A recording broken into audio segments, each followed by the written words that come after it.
वय आणि विस्मरण याचा अर्थार्थी संबंध नाही आणि त्यावर मी व्हिडिओ बनवणार होते, तो आज मी व्हिडिओ त्याच्यावरतीच करणार आहे। तर मुख्यत्वे करून काय असतं की वय आणि तुमचं विस्मरण याच्याशी खरोखरच काही संबंध नसतो। म्हणजे वयपरत्वे काय होतं की जसं जसं वय वाढतं तसं तसं मेंदूतला जो रक्तप्रवाह असतो तो कमी होत जातो आणि रक्तवाहिन्या ज्या असतात त्यांची जी रुंदी असते ती अरुंद होत जाते आणि म्हणून जसा रक्तप्रवाह मेंदूला पाहिजे तसा तो होत नाही आणि म्हणून विस्मरण होण्याचं हे एक कारण असतं। दुसरं कारण असं असतं की अल्झायमर किंवा पार्किन्सन्स असे जर का डिसीज झाले असतील तर त्यामुळे हा विस्मरणाचा एक त्रास होऊ शकतो। तिसरी गोष्ट अशी आहे की तुम्हाला जर न्यूरो प्रॉब्लेम असेल आणि तुमची विस्मरण तुम्हाला होत असेल तर मग ती आणखीन वेगळी गोष्ट आहे। अशा ह्या 3 फॅक्टर्स ज्या आहेत ज्या वयापरत्वे होत असतात, परंतु वय असूनही तुम्हाला विस्मरण होतच नाही अशाही काही गोष्टी असतात आणि वयाचा विस्मरणाशी काहीही संबंध नाही आहे। हेच मी आता इथे उदाहरणासकट सांगणार आहे। त्याच्यासाठी कोणता आहार घेतला पाहिजे ते मी इथे सांगणार आहे आणि त्या आहारामध्ये तुमच्या काय काय समाविष्ट असलं पाहिजे तेही मी इथे सांगणार आहे। हा व्हिडिओ शेवटपर्यंत पहा, पूर्ण पहा आणि लाईक करा, शेअर करा आणि सबस्क्राईब करा। बेल आयकॉनवर क्लिक करा म्हणजे तुम्हाला दुसरा व्हिडिओ लगेचच मिळेल। तर मी माझ्या हेल्दी आणि लीगल हेल्पमध्ये ॲडव्होकेट सुषमा तुमच्या सगळ्यांचं स्वागत करते। तर ज्याप्रमाणे मी म्हटलं होतं त्याप्रमाणे आपण जे म्हणतो की विस्मरण आणि वय यांचा काही संबंध नाही, त्याच्या 3 गोष्टी मी आत्ता सांगितल्या की वयापरत्वे विस्मरण का होतं, त्या 3 गोष्टी जर इथे असतील तरच तुम्हाला विस्मरण होईल, अन्यथा वय झालेलं असलं तरीसुद्धा विस्मरण होण्याशी काहीही त्याचा संबंध नाही आहे। तर आता विस्मरण होऊ नये म्हणून कोणकोणत्या गोष्टींची आवश्यकता आहे, तर विस्मरण होऊ नये म्हणून पहिली गोष्ट ही आहे की तुम्हाला पुरेशी झोप पाहिजे। दुसरं म्हणजे तुमच्या मनावर कोणतेही ताणतणाव आणि चिंता काळजी असे प्रकार नकोत। तिसरं म्हणजे तुम्ही नव्याने रोज काहीतरी शिकलं पाहिजे। चौथं म्हणजे स्वतःला आव्हान दिलं पाहिजे आणि 5वं म्हणजे असं आहे की तुम्ही स्वतःला व्यायाम प्राणायाम ह्यामध्ये गुंतवून घेतलं पाहिजे आणि 6वी ही गोष्ट आहे की अतिरिक्त खाणं टाळलं पाहिजे। तर ह्याच्यात पहिली गोष्ट तर आपण बघूयात की पुरेशी झोप। आता पुरेशी झोप घेण्यासाठी काय करायला पाहिजे? आजकाल मोबाईलचा जमाना आहे, त्याच्यामुळे जो तो दिसतो तो मोबाईलवरतीच असतो। अगदी तहान्या मुलाला सुद्धा मोबाईल दाखवल्याशिवाय तो दूध पित नाही असे अनेक व्हिडिओ मी पाहिलेले आहेत, पण ही चुकीची गोष्ट आहे। मोबाईलचं इतके ॲडिक्ट झाल्यानंतर मग काय होतं की सतत मोबाईलमध्येच डोकं घातलं जातं। मग व्हॉट्सॲपवर असतो, फेसबुकवर असतो किंवा आणखीन मेसेंजरवर असतो, सतत माणूस काही ना काही करत असतो। दुपारी थोडासा वेळ मिळाला, ऑफिसमध्ये रिकामा वेळ मिळाला किंवा शाळेमध्ये मिळाला तरी पण मग मोबाईल बघायचा। आता आजकाल क्लासेससुद्धा ऑनलाईन आहे, त्याच्यामुळे पण मोबाईल चालूच असतो। त्याच्यानंतर संध्याकाळी पण मोबाईल असतो, रात्री झोपतानाही मोबाईल असतो। अशा प्रत्येक प्रसंगी प्रत्येक ठिकाणी मोबाईल असतो आणि जी माणसं थोडीशी 50शीकडे झुकलेत किंवा 50शीच्या पुढे असतील, म्हणजे प्रौढत्व असेल वृद्धत्व असेल अशी जी माणसं असतात, ह्या व्यक्ती काय करतात, ह्यांना काम नाही वेळ नाही म्हणून मग ते अहोरात्र त्या टी व्हीवरती असतात। टी व्हीवरती काय काय सिरियल्स आहेत ते पाहणं, त्याच्यामध्ये वेळ घालवणं, यामुळे काय होतं की रात्रीसुद्धा तुम्ही झोपताना टी व्ही बघूनच झोपता। बरं, टी व्हीवरती सिरियल्स जे असतात त्याच्यामध्ये सगळ्यांमध्ये भांडणं असतात, कलह असतात, वादविवाद असतात, आरडाओरडा असतो, तमाशा असतो आणि मनाला शांती मिळेल असं काहीही त्याच्यात नसतं। त्यामुळे काय होतं की टी व्ही बघणं हे सुद्धा किती घातक आहे। मग आता पुरेशी झोप तुम्हाला जर हवी असेल तर तुमचा मेंदू पहिल्यांदा शांत पाहिजे आणि मेंदू जर शांत तुम्हाला हवा असेल तर मेंदू शांत राहण्यासाठी ह्या सगळ्या तुमच्या ज्या काही ॲक्टिव्हिटीज आहेत ह्या बंद हव्यात। म्हणजे किमान झोपण्यापूर्वी तुम्हाला 3 तास ते 3.5 तास अगोदर जेवण तुम्ही केलं पाहिजे, म्हणजे पोटामध्ये शांती मिळते। दुसरं म्हणजे मोबाईल आणि टी व्ही हे तुमचे कमीत कमी 1.5 ते 2 तास बंद पाहिजेत आणि झोपण्यापूर्वी तुम्ही जर का कपालभाती केली तर कपालभातीमुळे काय होतं, पुरेसा ऑक्सिजन तुमच्या मेंदूला मिळतो आणि मेंदूला स्मरण राहण्यासाठी, स्मृती टिकण्यासाठी ऑक्सिजन फार महत्त्वाचा एक मोठा फॅक्टर आहे आणि तो राहण्यासाठी तुम्हाला पुरेशी झोप आवश्यक आहे आणि पुरेशी झोप आवश्यक असण्यासाठी ह्या सगळ्या गोष्टी तुम्ही टाळल्या पाहिजेत। दुसरी महत्त्वाची गोष्ट मी काय सांगितली, ताणतणाव, चिंता, काळजी. आता ताणतणाव, चिंता, काळजी या कोणालाही सुटलेल्या नाही आहेत, पण त्यावर तुम्हाला जर का नियंत्रण ठेवणं जमलं तर तुम्ही त्यावर नियंत्रण ठेवू शकता. म्हणजे ताण येऊ शकतो मनावर, पण तो कितपत घ्यायचा, किती ठेवायचा आणि त्याला कसा बॅलन्स करायचा हे ज्याला कळलं त्याला जास्त ताण येत नाही. एखादी गोष्ट आपण मनापासून जर एक्सेप्ट केली की ही गोष्ट अशी अशी होणार आहे, तर त्याचा ताण तुमच्या मनावर येणारच नाही. आणि चिंता, काळजी हे त्याचेच भाऊबंद आहेत. त्याच्यामुळे ह्या सुद्धा सगळ्या ज्या गोष्टी आहेत, प्रत्येक गोष्टीला एक विशिष्ट मर्यादा जर तुम्ही ठरवून दिली तर तुम्हाला त्या गोष्टीचा त्रास होणार नाही. ताणतणाव जर मेंदूवर आला तर त्यामुळे काय होतं, तर तुमच्या मेंदूच्या ऊर्जेसाठी जे ग्लुकोज बनवायला लागतं त्याची जी पातळी असते ती कमी होते. म्हणजे मेंदूतील ऊर्जेसाठी ग्लुकोजची लागणारी पातळी कमी होते आणि म्हणून ताणतणाव घेतला जाऊ नये असं म्हणतात. असं म्हणलं जातं की ताणतणाव मेंदूवर नकोच, घेतला तरी तो काही विशिष्ट क्षणापुरता घ्यायचा, दुसऱ्या क्षणी मोकळं व्हायचं. तिसरी गोष्ट मी तुम्हाला काय सांगितली की सतत नवीन काहीतरी शिका. तुम्ही स्वतःला सतत टी व्हीच्या समोर ठेवण्यापेक्षा काय होतं, प्रौढत्वाकडे झुकलं की त्या माणसाची मनस्थिती अशी होती की आता काय आपण रिटायर झालो आहे किंवा आता काय आपल्याला काम आहे. खास करून महिलांची अशी गोष्ट असते की दुपारी नवरा मुलं सगळे कॉलेजमध्ये गेले किंवा शाळांमध्ये गेले की बायका रिकाम्या असतात आणि त्यातनं प्रौढ असतील किंवा म्हणजे वृद्धत्वाकडे झुकत असतील, त्या म्हणजे 50च्या पुढे जर असतील तर त्या असा विचार करतात की आता काय काम आहे, जाऊ दे जरा आता आराम करूयात, टी व्ही बघत पडूयात, हा त्यांचा विचार असतो. तर हे चुकीचं आहे. काय आपल्या स्वतःला आपण आव्हान दिलं पाहिजे की अरे चला आज आपण काहीतरी नवीन करून बघूया. बघा आता नवीन आजकाल टी व्हीवर यूट्यूबवर बघा DIY हा प्रकार नवीन निघालेला आहे. म्हणजे तुम्ही स्वतः काहीतरी करा, डू इट युअर सेल्फ. म्हणजे तुम्ही स्वतःची काहीतरी निर्मिती करा. कितीतरी गोष्टी आहेत ना. तुम्ही बाटल्यांपासून कुंड्या बनवू शकता, प्लांटेशन करण्यासाठी प्लांटर्स बनवू शकता, काय काय बनवू शकता. विविध प्रकारचे तुमचे जे जुने कुडते वगैरे असतात त्याचं तुम्ही काहीतरी नवीन बनवू शकता. असं बरंच काही काही तुम्हाला करता येईल. आणि ही नवीन गोष्टी शिकणं जे आहे त्याच्यामुळे काय होतं, स्मृती तल्लक राहते, आपला जो मेंदू आहे तो कार्यरत राहतो. चौथी गोष्ट मी काय सांगितली की आव्हान द्या स्वतःला, काहीतरी सतत आव्हान देत द्या. आपण हे केलंच पाहिजे. अनेक स्पर्धा आजकाल आहेत, त्या स्पर्धांच्या जगामध्ये आपण उतरलं पाहिजे, त्या स्पर्धांमध्ये आपण भाग घेतला पाहिजे. त्या ज्या स्पर्धा आहेत, बुद्धिबळ आहे, घरातल्या घरात बुद्धिबळ खेळा, नातवंड असतील त्यांच्यासोबत खेळा, मुलं असतील त्यांच्यासोबत खेळा, आणि काही नाही तर सासू सासऱ्यांच्या सोबत खेळा. घरातल्या जी व्यक्ती असेल त्यासोबत तुम्ही बुद्धिबळ खेळा किंवा तुम्हाला आवडत असेल तर तुम्ही शब्दकोडी सोडवा. पेपरमधली शब्दकोडी सोडवणं हा सुद्धा मेंदूला अतिशय तल्लख करणारा व्यायाम आहे, त्यामुळे तो पण आपण करू शकतो. आणि असं बरंच काही आहे, सुडोकू आहे, ते तुम्ही सोडवू शकता. तर ह्या सगळ्या गोष्टी आहेत, ह्या आव्हानात्मक आहेत, तुम्हाला आव्हान देणारे आहेत, तुमच्या मेंदूला चॅलेंज देणारे आहेत. आणि खास करून ज्या व्यक्ती घरात बसतात त्यांच्यासाठी तर खरंच आहे. म्हणजे ज्या व्यवसायात आहेत त्यांना हा त्रास होणार नाही, कारण त्यांच्या लक्षात राहतं, कारण ते सततच कार्यरत राहतात, त्याच्यामुळे त्यांच्या लक्षात राहण्याचा प्रॉब्लेम येत नाही. परंतु ज्या व्यक्ती घरात असतात त्यांनी फक्त झोपणे आणि टी व्ही पाहणे हे न करता आता मी ज्या काही 4 गोष्टी सांगितल्या त्या करू शकतात. 5वी गोष्ट मी काय सांगितली की तुम्ही अतिरिक्त खाणं टाळा. अतिरिक्त तुम्ही जर खाणं टाळलं तर तुम्हाला काय होईल, तुमचं वजन वाढणं कमी होईल. आणि तुमचं वजन वाढणं कमी झालं म्हणजे तुमच्यातली फॅटी कमी होईल. काय होतं की जसं जसं आपल्या अंगावरती चरबी चढते ना, तशी ती चरबी आपल्या मेंदूवरती पण चढत जाते.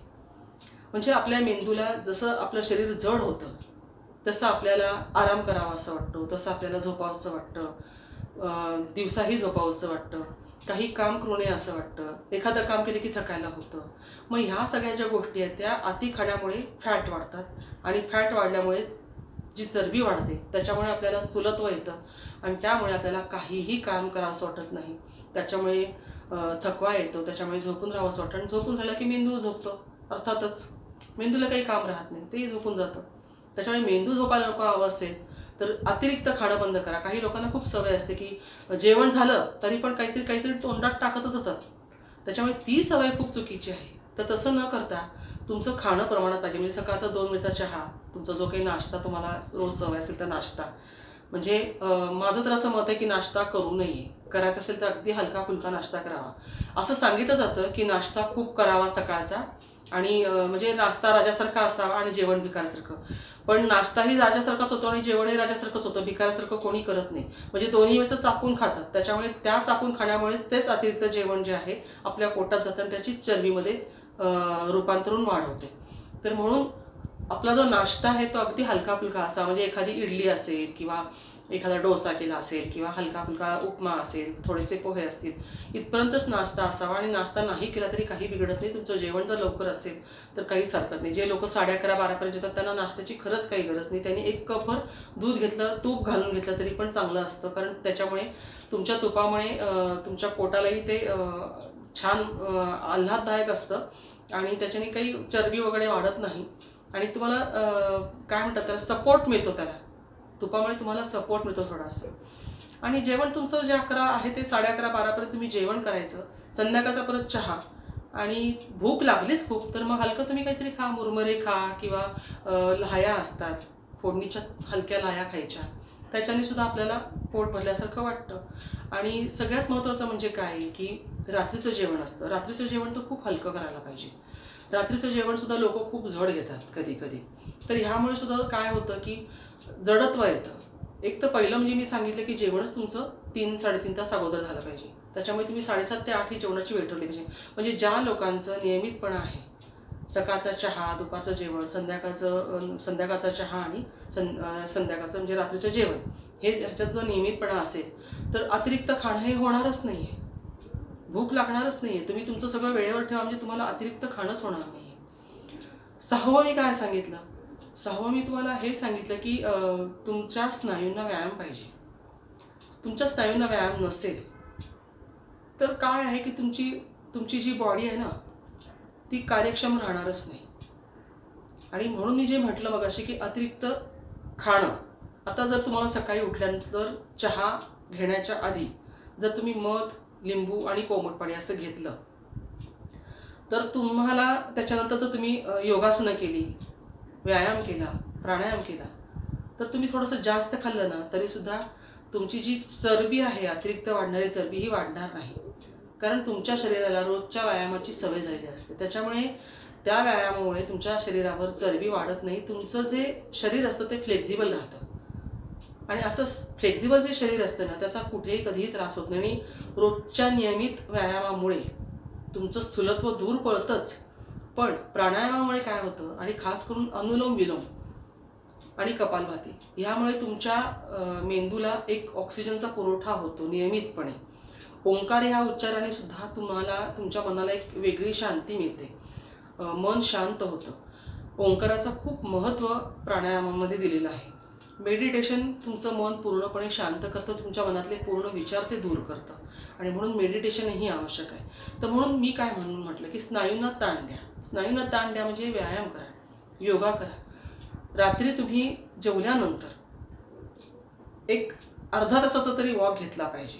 लगेच नाही, पण एक जेवल्यानंतर अर्ध्या तासाचा वॉक घ्यायचा. आणि हे सगळं करून म्हणजे तुमचं जर जेवण 8 वाजता होत असेल तर तुम्ही 8:30 वाजता वॉक घ्यायचा. 8:30 ते 9च्या दरम्यान तुम्ही जर वॉक घेतला आणि रात्री झोपताना परत जर तुम्ही दूध पिऊन दुधामध्ये तूप घालून प्यायचं आणि मग झोपलात तर तुम्हाला खूप शांत झोप लागते.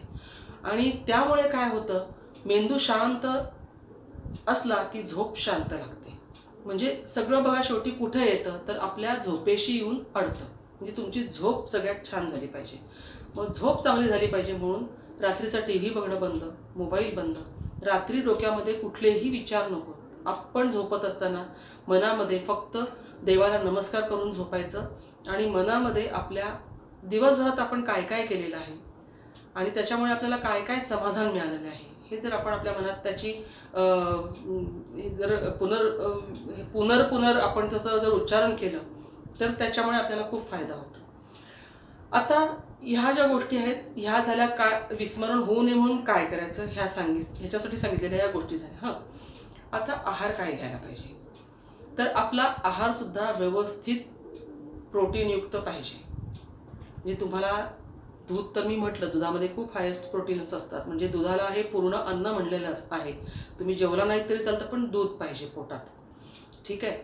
दुसरं काय आहे, मॅग्नेशियम तुमच्या पोटात गेलं पाहिजे. आता मॅग्नेशियम हे तुमच्या मेंदूसाठी अतिशय उत्तम आहे. म्हणजे तुमच्या मेंदूची कार्यक्षमता तो वाढवतो. स्मरणशक्ती आपण जी म्हणतो ती तो वाढवतो. तर मॅग्नेशियम कशामध्ये असतं, तर काजू आहे, भाजलेले काजू, भाजलेले बदाम, भाजलेले शेंगदाणे, त्याच्यानंतर सोयाबीन, पालक, ह्या सगळ्यामध्ये मॅग्नेशियम असतं. तर मॅग्नेशियम तुमच्या मेंदूपर्यंत पोचणं, तुमच्या शरीरात जाणं ही खूप आवश्यक गोष्ट आहे. दुसरं म्हणजे झिंक. आता झिंक हे जे आहे, झिंकसुद्धा आपल्या मेंदूला अतिशय निरोगी बनवतं, अतिशय निरोगी बनवतं. म्हणून झिंक असलेले पदार्थ आपण खाल्ले पाहिजेत. आता झिंक असलेले पदार्थ कोणते आहेत, तर झिंक असलेले पदार्थ म्हणजे तुम्ही भोपळा खा, शेंगा खा, आवाकडू खा, त्याच्यानंतर आणखीन सोयाबीन खा, मसूर खा. ह्या गोष्टींमध्ये झिंक असतं. खूप जण मसूरची डाळ टाळतात, तर मसूरची डाळ टाळू नका. मसूर हे पोटाला अत्यंत उपयुक्त आहे आणि मेंदूलाही अत्यंत उपयुक्त आहे. सो मसूर खाल्लं पाहिजे. तर ह्या ज्या गोष्टी आहेत ह्या तुम्ही आहारात ठेवा. तिसरं म्हणजे ओमेगा 3. आता ओमेगा 3मध्ये काय असतं, फॅटी ॲसिड्स असतात. तर हे फॅटी ॲसिड्स आपल्या शरीरालाही आवश्यक आहेत आणि मेंदूलाही आवश्यक आहेत. ह्याच्यामध्ये काय आहे की ओमेगा 3मध्ये तुम्हाला मासे प्रामुख्याने पाहिजेत. आता जी लोक मासे खात नाहीत त्या लोकांनी, आमच्या वेळेला कॉड लिव्हर ऑइल होतं. आमची आई आम्हाला दुधात घालून ते सकाळी कॉड लिव्हर ऑइल द्यायची. म्हणजे ते माशाचं, म्हणजे असं म्हणतात की व्हेल माशाचं ते तेल आहे. तर तेल आपल्या ते पोटात गेलं पाहिजे. तर मग त्याचासुद्धा ओमेगा 3 म्हणून एक खूप छान आपल्याला मेंदूला निरोगी बनवण्यासाठी खूप चांगला त्याचा उपयोग होतो. त्याच्यानंतर मासे आहेत, त्याच्यानंतर कडधान्य आहे, त्याच्यानंतर जवस आहे, मोहरी आहे, ह्या सगळ्या अनेक गोष्टी आहेत. अक्रोड आहे, पालक आहे.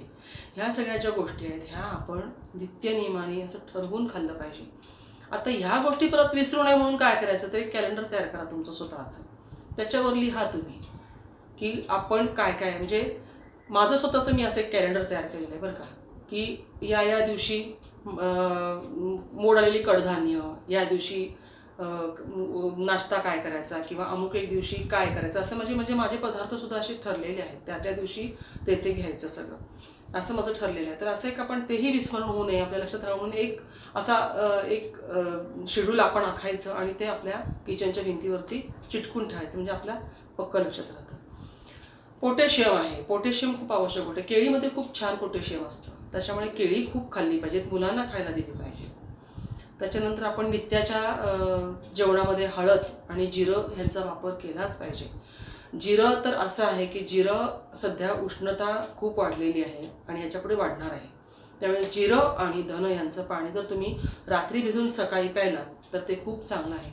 आणि ते पाणी जर तुम्ही सकाळी उकळून घेतलं तर तुमचे फॅट्स कमी व्हायला खूप मदत होते.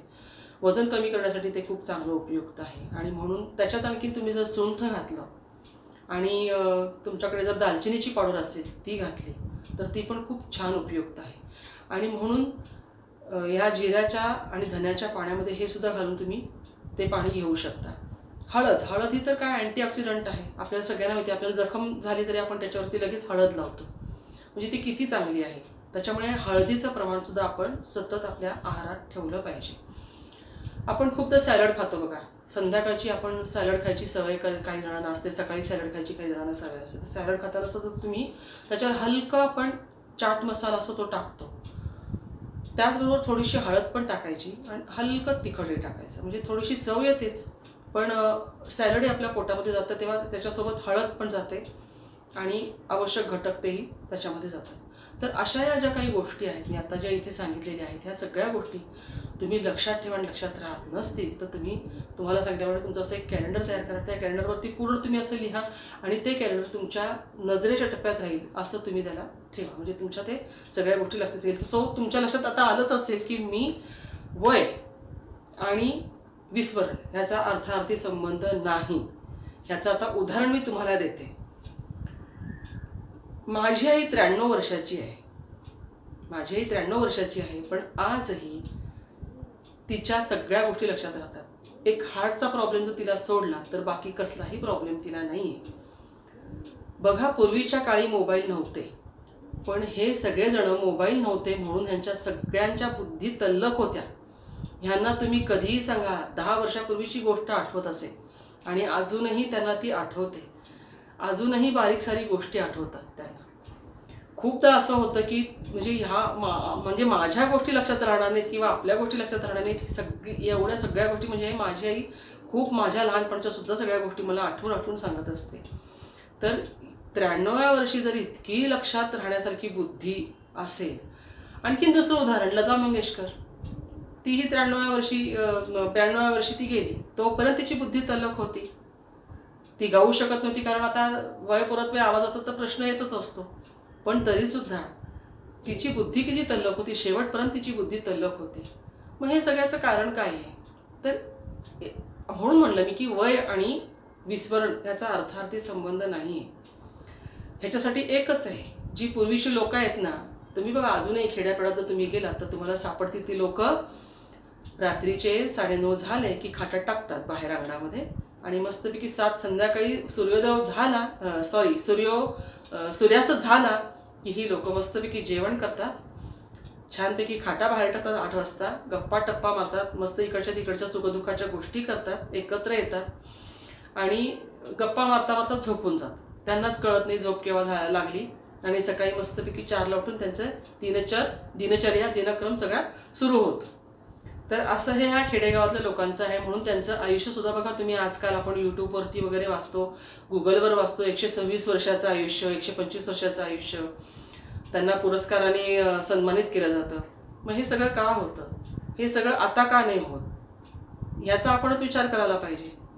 कारण त्या काळी वेळेवर उठणं, वेळेवर झोपणं, वेळेवर झोपणं होतं म्हणून वेळेवर उठणं होतं, दिवसभर कष्ट करणं होतं, मोबाईल नसल्यामुळे डोक्याला कुठलेही ताण नव्हते, तणाव नव्हते आणि कष्ट केल्यामुळे जी काही जेवण होतं ते भाजी भाकरी जेवण होतं.